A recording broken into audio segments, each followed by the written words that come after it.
Olá, estamos de volta com a matéria de Direito do Trabalho. A gente vinha falando no bloco passado sobre dispensas, rescisão do contrato de trabalho, falamos de dispensas sem justa causa, iniciativa do empregador. Vamos continuar e agora com rescisão por justa causa. Como a gente vinha falando, a rescisão por justa causa é motivada por alguma situação, ou seja, o empregado motiva aquela ruptura. Ele comete alguma falta, grave ou não, ou faltas, acumula essas faltas específicas, essas punições, e em razão disso vai ter o contrato rescindido. Antes da gente entrar detalhadamente nas hipóteses de rescisão por justa causa, a gente tem que analisar alguns princípios que norteiam essa demissão, algumas situações que norteiam essa demissão que o empregador deve e tem que observar, tá joia? Então vamos lá. A primeira coisa que a gente tem que observar é que existe uma tipificação legal, ou seja, existe uma norma que determina qual é a hipótese de rescisão do contrato de trabalho por justa causa. No caso, a gente tem a CLT. A CLT vai trazer um rol no artigo 482, várias alíneas dizendo quais são as hipóteses de justa causa, mas eu não fico presa só ao artigo 482. Pode existir uma outra hipótese na CLT, ou em normas coletivas de trabalho, ou em regulamentos de empresa, que vão permitir com que eu some ao artigo 482 ou que isoladamente eu utilize para demissão. Um exemplo que nós temos é o artigo 158 da CLT. O parágrafo único, ele vai estar falando com relação a ato faltoso do empregado, e aí ele fala que, se ele deixar de observar as instruções expedidas pelo empregador, eu tenho a hipótese, que no caso é o uso de equipamento de proteção individual, eu tenho a hipótese de rescisão por justa causa. Ah, mas ele está sendo, nesse caso, indisciplinado ou insubordinado? Sim, ele pode sim, mas eu também somo a essa questão o artigo 158, a linha A ou B, tá certo? Da CLT. Então, nessa hipótese, eu tenho uma tipificação legal. E é importante, sempre que for mandar embora por justa causa, eu tenho que apontar a tipificação para o empregado. Quando eu falo apontar, eu não digo que é anotar na carteira de trabalho. Essa anotação é proibida, gera dano moral. Porque imagina, um empregador futuro olha a carteira de trabalho e está lá, mas o empregado foi demitido por justa causa, não quero ele mais. Em razão disso, o TST proibiu as anotações, qualquer anotação pejorativa na CTPS. Então, como que eu faço? No momento do comunicado de demissão, eu informo para aquele empregado que a rescisão está acontecendo por justa causa, em razão da incidência no artigo, por exemplo, 482, a linha A da CLT. Pronto, só isso. Não preciso fazer mais nada, não preciso acusar o empregado de que ele é um mau empregado, um mau funcionário. Coloco a tipificação, entrego para ele e acabou. Está rescindido o contrato de trabalho nessa hipótese por justa causa. Então, é importante a tipificação legal. Vamos seguir? É importantíssimo o princípio da proporcionalidade. Ou seja, o empregador, quando for mandar embora por justa causa, ele tem que ver a falta que foi cometida pelo empregado, analisar aquela situação como um todo e verificar se é hipótese ou não de rescisão do contrato de trabalho por justa causa. Imaginemos a seguinte situação. Eu sou empregada há 5 anos na empresa. Nunca faltei, sempre cheguei no meu horário certinho, nunca recebi nenhum tipo de advertência, nunca recebi nenhum tipo de suspensão, direitinho. Na semana passada eu faltei um dia e não justifiquei. Pode o empregador olhar para uma empregada que nunca faltou durante 5 anos de trabalho e, em razão de uma única falta sem justificativa, simplesmente mandar embora? Não. É desproporcional essa situação. É desproporcional essa penalidade. Então, nesse caso, toda vez que o empregador for aplicar uma justa causa, ele é obrigado a observar o princípio da proporcionalidade. Obviamente que existem situações que nós vamos ver que esse princípio não será utilizado, mas na maioria das vezes ele será, tá certo? Vamos observar então a questão da imediatidade. Bom, antes de um pouquinho, deixa eu jogar para vocês uma decisão do TRT da 15ª Região, que é bem importante, que é bem bacana. Coloca para mim na tela, só para facilitar na hora da leitura. Olha só, a infração praticada pelo reclamante mesmo que consubstanciasse conduta desfavorável por parte daquele, jamais poderia justificar a resolução do contrato. O princípio da proporcionalidade deve ser levado em conta pelo empregador, o qual, utilizando-se de seu poder disciplinar, adequará a penalidade aplicada à infração cometida, numa medida correta e justa. TRT da 15ª Região, Campinas, no caso, São Paulo, processo 25359 de 99, tá certo? Então, nessa hipótese foi observada. Volta para mim. Vamos falar agora da imediatidade. Outro princípiozinho que tem que ser observado pelo empregador. O que significa imediatidade? Funciona da seguinte forma. Se eu cometi uma falta hoje, seja ela grave ou não, o empregador, assim que tomar conhecimento dessa falta, ele tem que penalizar. Ou ele aplica a justa causa, ou ele a penaliza com advertências e suspensões. Então, imaginemos a seguinte situação. Se eu furtei algum objeto dentro da empresa, e o meu empregador vem a saber disso amanhã ele me demite, ou amanhã ele me adverte, ou amanhã ele me suspende, vai depender da situação. Por que isso? Porque se ele não advertir, se ele não suspender, se ele não demitir de imediato, existe o que a gente chama de perdão tácito. De novo a palavra tácito. Então, eu presumo o perdão por parte do empregador. Então, nessa hipótese, o princípio da imediatidade tem que ser observado mesmo. Cometi uma falta, o meu empregador, assim que descobre, penaliza. Não pode passar 1, 2, 3 dias. Existem algumas situações que são muito comuns e que, nesse caso, a imediatidade ela se torna um pouco elastecida. Imaginemos a seguinte situação. Um frentista abastece com um cartão de crédito, né, o seu carro, você passa o cartão de crédito, por um acaso o seu cartão foi clonado e esse cartão é passado mais uma vez por aquele frentista, tá certo? O que vai acontecer? A operadora vai pagar a fatura para o empregador, normalmente. Só que você não vai reconhecer aquela compra. Avisa para a operadora do seu cartão de crédito, ela vai bloquear o teu cartão e ela vai comunicar aquele cliente dela, no caso o posto de gasolina, de que houve esse problema. Isso vai demorar uma média de 45 dias. Quando ele aponta que houve esse problema, estou bloqueando porque não reconhece a compra e tudo mais, o empregador vai analisar para verificar quem é que foi que passou aquele cartão. Diante disso, ele pode, depois, isso vai demorar quase que 50 dias. Diante disso, quando ele passar o cartão e verificar quem foi que passou o cartão, ele pode aplicar uma penalidade ou ele pode aplicar a justa causa, depender da situação. Então, nesse caso, a imediatidade acontece, mas ela acontece assim que eu sei do fato, que nesse caso demorou uma média de 45. E até ele analisar todos os extratos de quem recebeu aquele cartão, pode demorar um pouco mais, um pouco menos, mas ele está apurando a situação. Então, o princípio da imediatidade funciona dessa forma também. Tá joia? Vamos observar o que a gente chama de non bis in idem. Olha, uma palavra em latim. Aliás, advogado e direito adoram em latim. Mas o que significa isso? Eu não posso penalizar 2 vezes pelo mesmo fato. Então, olha só, se eu faltei hoje, recebi uma advertência ou recebi uma suspensão em razão da minha falta de hoje, não pode o meu empregador, daqui a 2 dias, decidir que vai rescindir o meu contrato por justa causa em razão daquela falta. Eu não posso ser penalizada 2 vezes ou 3 vezes que seja pelo mesmo fato, tá certo? Então, para um fato, uma penalidade. Para um fato, uma penalidade sempre. Qual a penalidade? A depender da situação. Então, non bis in idem, ou seja, não posso aplicar penalidades, 2 penalidades para uma mesma situação. Vamos seguir. Quais são... Bom, terminamos os princípios. Vamos falar quais são os direitos que o empregado tem com relação a essa rescisão e aí a gente passa a analisar o artigo 482 da CLT, ok? Então, como é a pior das hipóteses de rescisão do contrato de trabalho, a bem da verdade que nenhum empregado quer ser demitido assim, bom, pelo menos era para ser, o que é que ele recebe? Como ele está sendo demitido por justa causa, ele só tem direito a uma coisa, o que é direito adquirido dele. Se eu trabalhei, tenho direito aos salários, então eu tenho direito a saldo de salário, nada mais do que isso. Se eu tenho já o direito adquirido a férias, nós vamos estudar férias mais para frente, eu tenho direito ao que a gente chama de férias vencidas, porque eu já adquiri o meu direito de férias acrescido de 1/3.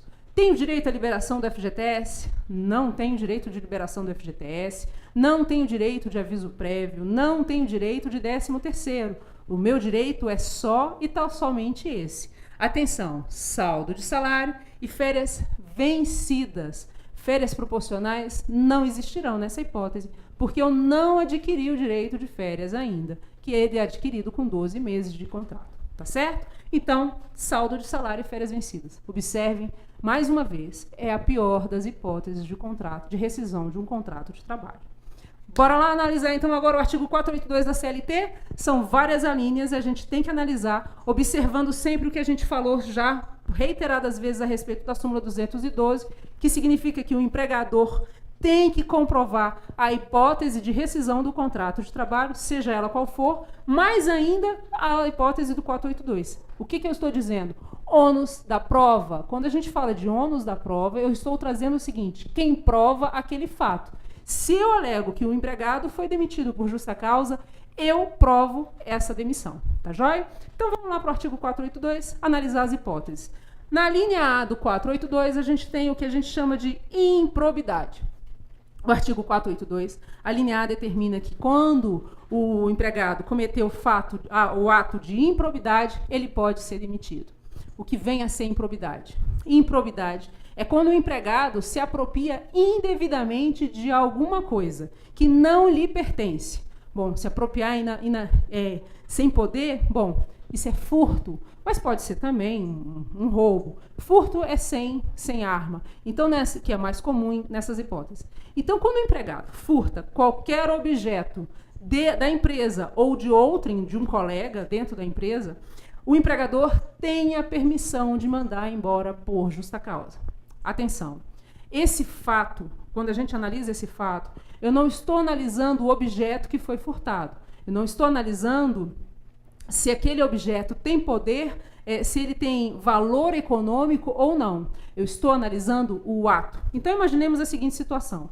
Se eu furto essa caneta, esse pincel, por exemplo, sei lá, custa 10, 15 reais que seja, ou 7 reais, eu exagerei no preço, mas 7 reais, 2 reais, uma caneta Bic que a gente brinca, qualquer caneta, é o ato. Ela tem valor? Ah, tem um valor, mas não é um valor econômico, digamos assim. Não é um montante que vai causar um prejuízo para o empregador ou para outrem. Mas não é esse o motivo ensejador da minha demissão. A gente sabe que na esfera penal o réu vai ser absolvido nessas hipóteses, mas aqui não. O Supremo Tribunal Federal e o TST já bateram um pé, já bateram um martelo com relação a isso. É o ato que está sendo punido, ou seja, eu perco a confiança no empregado que furta ou que comete o ato de improbidade. Bom, se é um ato grave, gravíssimo, como fica a questão do princípio da proporcionalidade nessa hipótese? Nessa hipótese, não existe o princípio da proporcionalidade. Porque imagina, você vai querer continuar com aquele empregado que furta dentro do ambiente da empresa? A tendência é que não. Então, nessa hipótese, o empregador faz o quê? Assim que sabe do fato, manda embora por justa causa. É mais comum do que se pensa. Atenção aqui também. Quando a gente trata de improbidade, eu não posso, enquanto empregador, em hipótese alguma, acusar o empregado de forma direta. Sim, não posso virar para ele e falar, você é um assaltante, você é um ladrão. Não posso fazer isso. Isso gera dano moral. Então, a gente faz como? Está aqui a sua demissão por justa causa diante daquele fato que aconteceu no dia de ontem, no dia de hoje, artigo 482, a linha A da CLT, e pronto, demitido por justa causa. Tá joia? Eu tenho a hipótese lá na linha B de incontinência de conduta e tem também lá mau procedimento. Vamos falar primeiro de incontinência de conduta. Atenção, embora a CLT traga para a gente incontinência de conduta ou mau procedimento, não são palavras sinônimas, tá? Não são expressões sinônimas. Uma atitude ou outra atitude. O que vem a ser incontinência de conduta?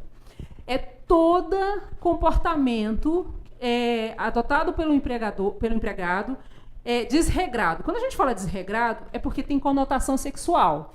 Então, é isso mesmo que você está imaginando. Se você vê o empregado vendo fotos pornográficas, se masturbando, essa situação, Nessa hipótese, o empregador tem sim direito de mandar embora por justa causa.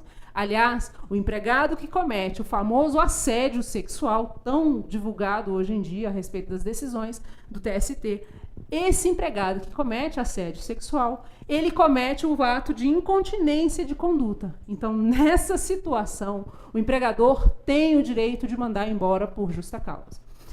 Se vocês procurarem jurisprudências dos tribunais, é só colocar incontinência de conduta no Google mesmo, incontinência de conduta, TRT, vocês vão ver uma infinidade de decisões a respeito dessa situação. Observando que nessa hipótese, palavras, atos obscenos, gestos, filmes pornográficos, enfim, o que a gente tem que observar?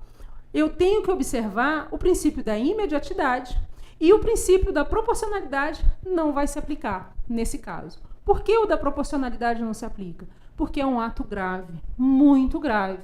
Quem faz o ato, quem comete o assédio sexual, ele incorre, inclusive, numa sanção penal. Então, nessa hipótese, o empregador não pode ser conivente com a situação. Então, ele esquece o princípio da proporcionalidade e aplica de imediato uma justa causa. Mas, isso é querer do empregador. Se o empregador opta por penalizar de forma diferente, é uma opção dele e um risco dele, tá certo? Aliás, o conceito do empregador era esse, né? Quem assume o risco da atividade econômica, é um risco que ele está assumindo.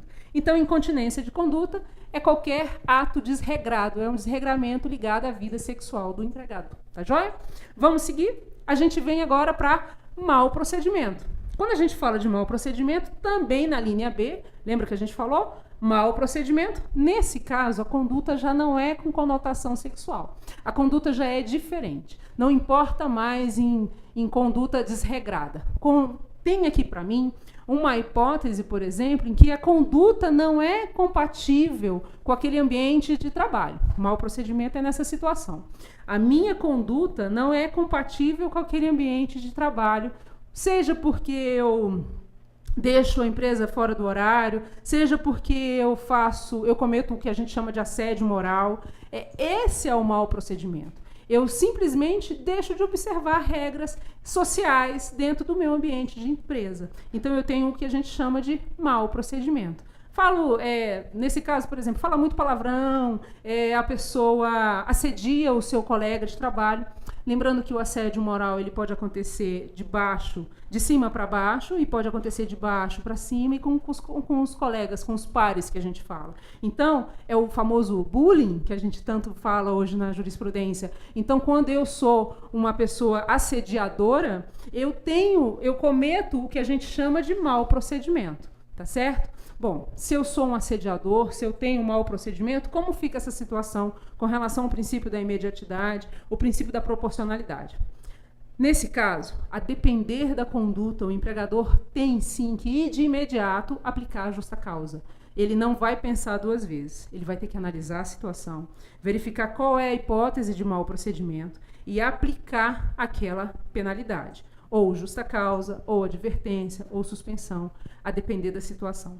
Observando que quando a gente fala advertência e suspensão, não existe uma regra, um ingrediente secreto, não existe uma regra de bolo. Primeiro você bota isso, depois você bota aquilo, primeiro você adverte, depois você suspende. Não existe. É de acordo com o fato mesmo. Você vai ficar com um assediador moral dentro da empresa? Não. Então, justa causa. Agora, se ele cometeu uma única vez aquela hipótese de xingou um colega de trabalho, e se você quer dar uma chance, por ser dependendo do xingamento, você pode até ser um pouco mais severo e aplicar nessa hipótese uma suspensão. 1, 2 dias, 3 dias, a depender da situação.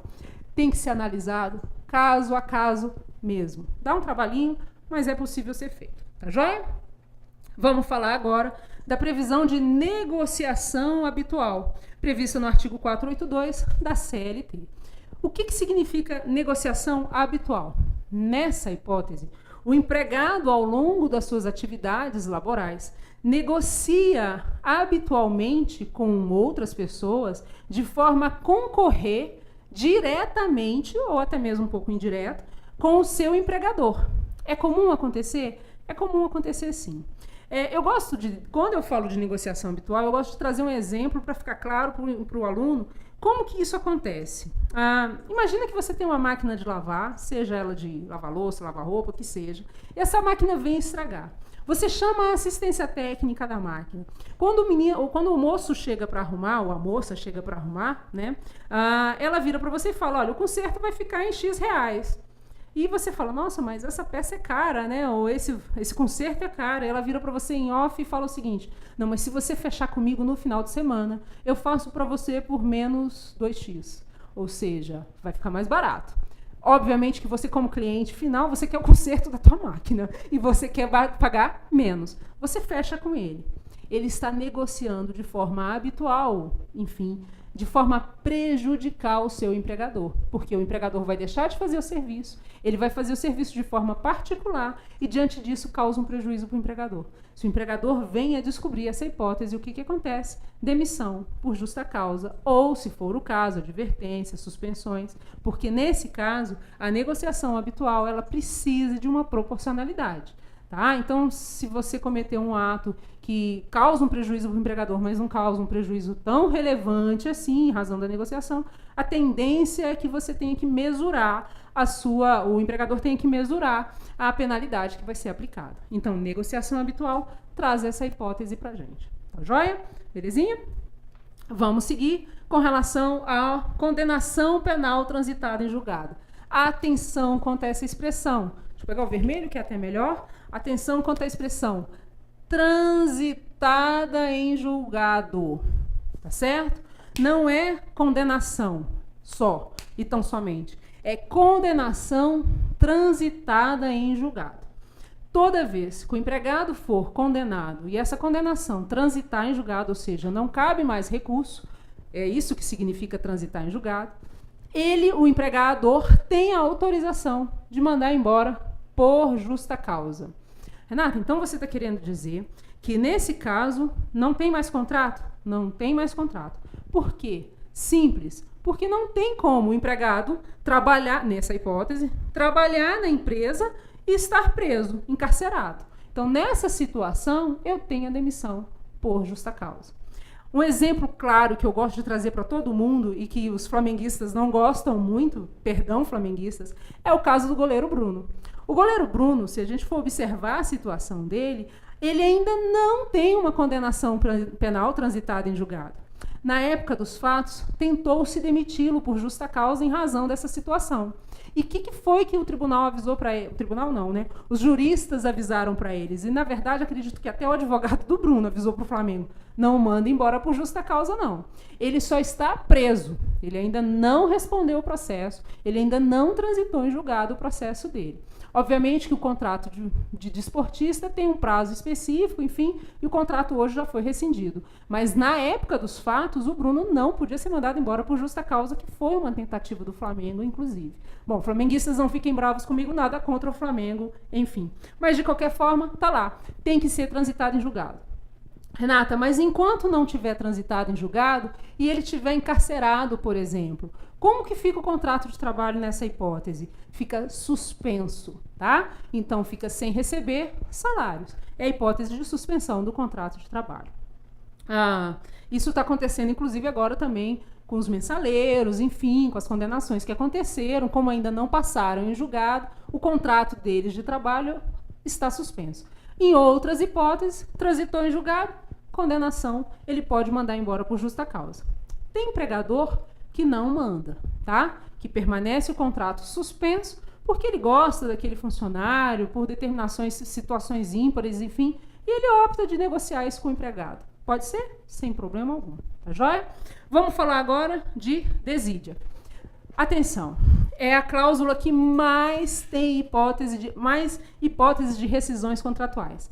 E por ser a mais comum, eu costumo brincar que ela quase nunca cai em concurso, mas de qualquer forma está lá. 482, a linha E da CLT. O que é desídia? É desleixo, é um empregado desleixado. É aquele empregado que deixa de cumprir com as suas obrigações. Como assim? Falta e não justifica. Vai embora mais cedo da empresa, não volta para o trabalho, vai para o almoço e não volta para o trabalho. Ele é desleixado. Tá? Ele não está nem aí para o trabalho. Se ele faz um trabalho, por exemplo, por escrito e tudo mais, ele sempre entrega o trabalho muito mal feito, ele entrega o trabalho muito... antigamente a gente brincava, né, com orelha de burro, enfim. Mas, de qualquer forma, é um empregado desleixado. Ele não se importa muito com o âmbito empresarial, não se importa muito em justificar as suas faltas.